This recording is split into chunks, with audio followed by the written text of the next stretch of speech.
Hello. इस video में हमने अटलांटिक ओशियन यानी कि अटलांटिक महासागर के मध्य में जो कटक है, रिज, यानी कि माउंटेन की जो सीरीज है, माउंटेन की जो रेंज है, उसको यानी कि जो सबमरीन समुद्र में जो पर्वत माला होती है उसके लिए रिज वर्ड यूज होता है। रिज हिंदी में कटक, उस पर है ये।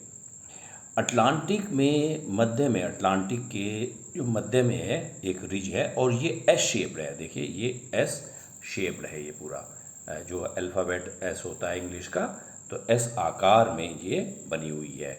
बेसिकली ये क्या है, डाइवर्जेंट प्लेट मार्जिन है। डाइवर्जेंट प्लेट मार्जिन का मतलब क्या हुआ, जब प्लेटें एक दूसरे से दूर जाती हैं, जो हैं दूसरे से दूर जा रही हैं, इधर यूरोप और अफ्रीका है, इधर उत्तरी अमेरिका और दक्षिण अमेरिका है, तो दोनों प्लेट एक दूसरे के विपरीत दिशा में जा रही है। डाइवर्जेंट प्लेट मार्जिन है यहाँ पर। तो यहाँ पर जो है ये लावा निकला है, जिसके कारण यहाँ पर्वतों के ये कटक रिज का निर्माण हुआ है। अच्छा, इसमें क्योंकि क्वेश्चंस आते हैं, इसका जो ये स्कॉटलैंड है, ब्रिटेन का पार्ट है। स्कॉटलैंड और आइसलैंड के बीच इस कटक को जो है विविल थॉम्सन रिज कहा जाता है। विविल थॉम्सन कटक कहा जाता है। कटक का मतलब पर्वत सीरीज, पटक एक कटक का मतलब है पर्वत की एक माला, एक पर्वत की जो श्रृंखला है उसके लिए। अच्छा, ये थोड़ा सा और देख लेते हैं विविल थॉम्सन से पहले।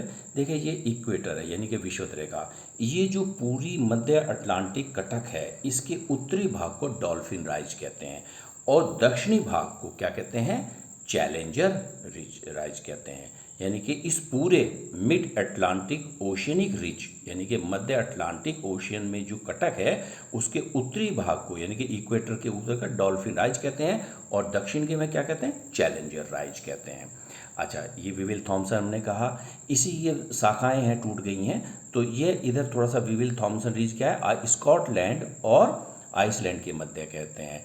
आइसलैंड और ग्रीनलैंड के मध्य इस कटक को टेलीग्राफिक प्लेटू कहा जाता है। ये इंपॉर्टेंट है, अक्सर आ जाता है ये टेलीग्राफिक प्लेटू, जो काफ़ी एक्सटेंसिव है ये, और ये दक्षिण में है, यानी कि एक प्रकार से ग्रीनलैंड के दक्षिण में है।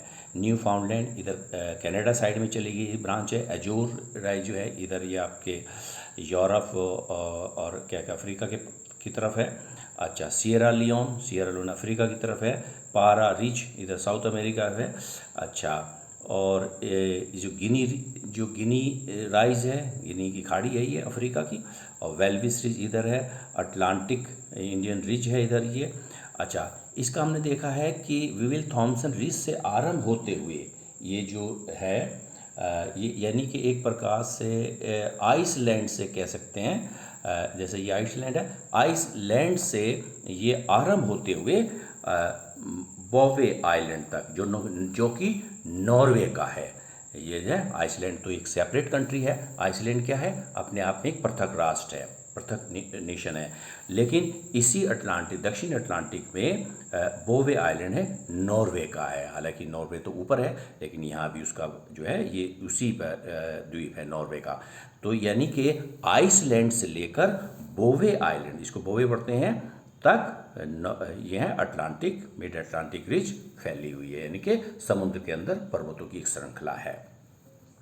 अच्छा, एक चीज़ और थोड़ा सा एग्जाम में आ जाती है ये, कि ये सेंटोस, जिसको कॉफ़ी पोर्ट कहते हैं, ये बेसिकली ब्राज़ील है। ब्राज़ील एक साउथ अमेरिकन कंट्री है और यहाँ से जो है ये थोड़ा सा देख लेते हैं, ये जो है सेंटोस बेसिकली ब्राज़ील है ये, और ब्राज़ील जो है कॉफ़ी का बहुत बड़ा एक्सपोर्टर है, निर्यातक देश है, और यहाँ से उसके सेंटोस पोर्ट से कॉफ़ी का एक्सपोर्ट होता है, इसलिए कॉफ़ी पोर्ट कहा जाता है ये जो मिड अटलांटिक रीज है ये 14,450 किलोमीटर, 14,450 किलोमीटर है। जैसे मैंने कहा आइसलैंड से बोवे जो है आइलैंड तक है साउथ में।